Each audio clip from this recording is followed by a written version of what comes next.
காவேரி ரோட்டில் நடந்து போய்கிட்டு இருக்கும்போது அம்மா பாப்பாவும் காவேரிக்காக விஜய் ரொம்பவே ஸ்லோவாக வண்டி ஓட்டுறதை பார்த்துட்டு இவ்வளோ ஸ்லோவாக போக்குறதுக்கு நம்ம பேசாமல் மிஸ்ஸையும் கார்குள்ளேயே ஏற்றி ஒன்றாவே கூட்டிகிட்டு போகலான்னு சொல்ல. ஆனால் விஜயும் நீ சொல்கிற ஆனால் என்ன உங்கள் மிஸ்ஸு தான் கேட்க மாட்டாங்கன்னு சொல்லிட்டு இன்னுமே ஸ்லோவாக பின்னாடியே போகிறாங்க. இதை பார்த்துட்டு காவேரியும் காரை நிறுத்தி விஜயை கண்டபடி திட்டிட்டு அங்கேருந்து போகிறாங்க. காவேரி பாப்பாவும் நம்ம சீக்கிரமாக ஸ்கூலுக்கு போகலாம், லேட் ஆகிடும்னு சொன்னாலும் விஜய் அதெல்லாம் வேண்டாம், உன்னோட மிஸ்ஸே இங்கே தான் இருக்காங்க, உனக்கு ஒன்றும் லேட் ஆகிடாதுன்னு சொல்லிட்டு கடைசி வரைக்கும் காவேரியோட பின்னாடியே காரை ஓட்டிட்டு வந்து கடைசியாக அம்மு பாப்பாவை அங்கே வந்து விடுறாங்க.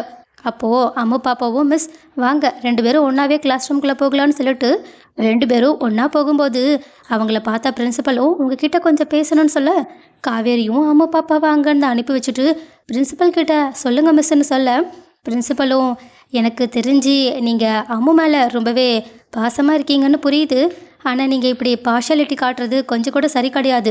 காவேரியும் இல்லை மிஸ் அப்படியெல்லாம் ஒன்றும் கிடையாதே, இல்லை நான் எதுவாக இருந்தாலும் 4-5 பேர்கிட்ட கேட்டு தெரிஞ்சுக்கிட்டு தான் எதுவாக இருந்தாலும் உங்ககிட்ட சொல்லுவேன். இப்போ கூட 2-3 மிஸ்கிட்ட உங்களை பற்றி கேட்டேன், என்ன மாதிரியே தான் அவங்களும் ஃபீல் பண்ணுறாங்க. நீங்கள் அம்முக்கு தான் ரொம்பவே ப்ரையாரிட்டி கொடுக்குற மாதிரி தெரியுது. ஸோ இதுக்கப்புறமா அப்படியெல்லாம் நடக்காமல் பார்த்துக்கோங்க. ஏன்னா நம்ம எல்லார்கிட்டேயும் ஒரே மாதிரி தான் இருக்கணும், காமனாக இருக்கா பழகிக்கோங்கன்னு சொல்ல காவேரியும் ஓகே மிஸ் இதுக்கப்புறமா நான் பார்த்துக்கிறேன்னு சொல்லிட்டு கிளாஸ் ரூமுக்கு போயிட்டு கரெக்டு தான் அவங்க சொல்கிறதும் கரெக்டு தான், நான் இதுக்கப்புறமா இப்படியெல்லாம் இருக்கக்கூடாதுன்னு சொல்லிட்டு அவங்க ஆரம்பத்துலேருந்து அம்மா பாப்பாவை அவாய்ட் பண்ண ஸ்டார்ட் பண்ணுறாங்க. அம்முவும் அப்பப்போ வந்து காவேரி கிட்ட வழக்கம் போல் பேசிக்கிட்டு இருக்க. அப்போது காவேரியும் சிடு சிடுன்னு அம்மா பாப்பா கிட்ட பேசிடுறாங்க.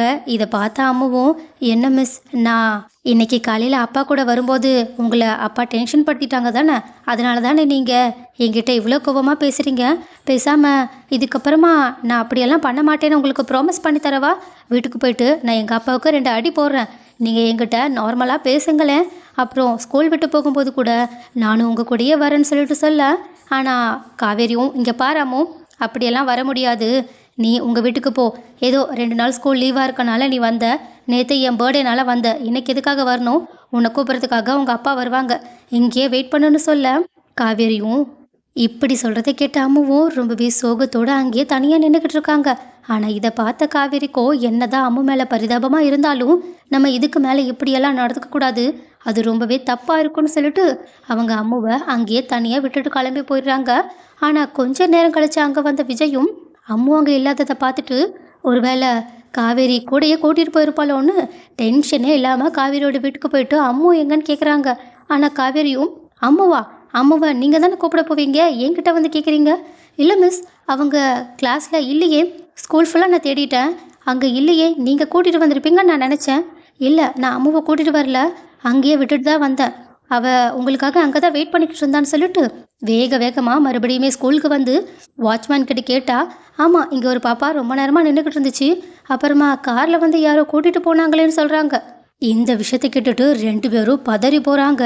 ஸோ கைஸ் ஒருவேளை அம்மா பாப்பாவை அந்த ராகவ் தான் கடத்திருப்பானா, அப்படி இல்லைனா தாத்தாவோ இல்லை அன்பு சித்தப்பாவோ அம்மாவை கூப்பிட்றதுக்காக வந்து கூட்டிகிட்டு போயிருப்பாங்களா, இது 2ல் எது நடக்க வாய்ப்பு இருக்குன்னு நீங்கள் நினைக்கிறீங்கன்றத கமெண்ட்டில் சொல்லுங்கள். அண்ட் ஆல்சோ ஒருவேளை ராகவ் அம்மாவை கடத்திருந்தா அவ்வளோதான், அடுத்து விஜயோட கோபத்தை யாராலையும் தாங்கவே முடியாது. அடுத்து விஜய் ராகவை ஒட்டுமொத்தமாக ஒழிச்சுக்கட்ட என்ன பண்ண போகிறாங்கன்றத பொறுத்திருந்த பார்க்கலாம்.